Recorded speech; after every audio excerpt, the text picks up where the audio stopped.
So guys, ಮಳೆ ಜಾಸ್ತಿ ಆಗಿ ಮಳೆ ನೀರು ಒಳಗಡೆ ಬಂದು ಗೋಡನ್ ಎಲ್ಲ ಸ್ವಿಮ್ಮಿಂಗ್ ಪೂಲ್ ಆಗಿದೆ. ಮಲ್ಬಾರಲ್ಲಿ 25% ಆಫ್ ಇದೆ. ಊರಿಂದ ತೆಂಗಿನಕಾಯಿ ಕಳ್ಸಿದ್ರು, ಅದನ್ನ ಗಿಫ್ಟ್ ಆಗಿ ಕೊಡೋದ ಅಂತ ಮಮ್ಮಿಗೆ ತಗೊಂಡ್ ಬಂದೆ. ಮಮ್ಮಿ ಡೋರೆ ತೆಗಿತಿರ್ಲಿಲ್ಲ ಸ್ವಲ್ಪ ಹೊತ್ತು, ಆಮೇಲೆ ಬಂದು ಇಸ್ಕೊಂಡ್ರು, ಗಿಫ್ಟ್ ಇಸ್ಕೊಂಡ್ರು. ಗೋಡನಲ್ಲಿ ಮಳೆ ನೀರು ತುಂಬಿಟ್ಟು ಸ್ವಿಮ್ಮಿಂಗ್ ಪೂಲ್ ಆಗಿಬಿಟ್ಟಿದೆ. ಆಚೆ ಬೋರ್ಡ್ ಹಾಕಿ ಎಲ್ಲರಿಗೆ 50 ರೂಪಾಯಿ ಟಿಕೆಟ್. ಸ್ಟಾರ್ಟ್ ಮಾಡ್ತೀನಿ. ನೀರು ತೆಗಿಬೇಕಲ್ಲ ಫಸ್ಟ್.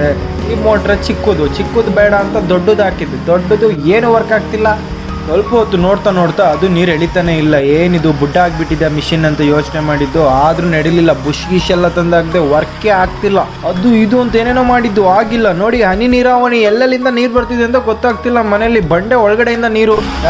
ಸ್ಟಾರ್ಟ್ ಮಾಡ್ತಾ ಮಿಷಿನ್ ಸ್ಟಾರ್ಟ್ ಆಯ್ತು. ನೀರು ಎಳಿತಿರ್ಲಿಲ್ಲ. ಇದು ನೋಡಿ ತುಂಬಾ ಬೇಜಾರಾಯ್ತು. ಲೈಫಲ್ಲಿ ಇದೆಲ್ಲ ಆಗ್ತಾ ಇರುತ್ತೆ. ಎಲ್ಲ ದೇವ್ರ ಮೇಲೆ ಬಿಡ್ತೀನಿ, ಬಂದ್ರೆ ಬಂತು, ಹೋದ್ರೆ ಹೋಯ್ತು ಅಂತ ಬಿಟ್ಟಾಕಿ. ನೀರೇ ಅಲ್ವಾ, ನಾಳೆ ಹೋಗುತ್ತೆ ಅನ್ಕೊಂಡಿದ್ದೆ.